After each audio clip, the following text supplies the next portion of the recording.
নমস্কার প্রিয় ভক্ত বন্ধুরা, এই যে আমার গোপালকে দেখুন, শীতের সময় জামা পরেছে উলের।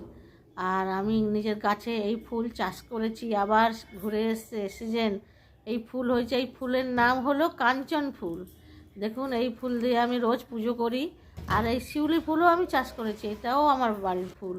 আমি সব রকম ফুল চাষ করে আমি পুজো করি, অনেক রকম ফুল। আমি টপে গাঁদা ফুল করেছি, কাঞ্চন ফুলের বড় গাছ, শিউলি ফুলেরও বড় গাছ। বন্ধুরা, আমি এত সুন্দর আমার গোপালকে, মা লক্ষ্মীকে সাজিয়ে পুজো দিই। আমার সেরকম ভিউজ হয় না, সাবস্ক্রাইবার বাড়ে না। আমি 1-1.5 বছর ধরে করছি। আপনারা দয়া করে আমার চ্যানেলটাকে দেখুন, একটু সাবস্ক্রাইব করুন। আর একটু চ্যানেলটাকে দেখুন, যাতে ভিউজ হয়, সাবস্ক্রাইব হয়। আমি অনেক কষ্ট করে করছি, দুটো ছোট বাচ্চা নিয়ে, তারা স্কুলে যায়, সময় পায় না ভিডিও ছাড়ার। আমি যা হোক করে এক হাতে পুজো করি, এক হাতে ভিডিও তুলি। নমস্কার বন্ধুরা, আমার কথাটা একটু মন দিয়ে শুনুন। আমার এই ফুলগুলো দেখুন কি সুন্দর। আমি ফুল চাষ করে পুজো করি, ফুলের চাষ আছে আমার।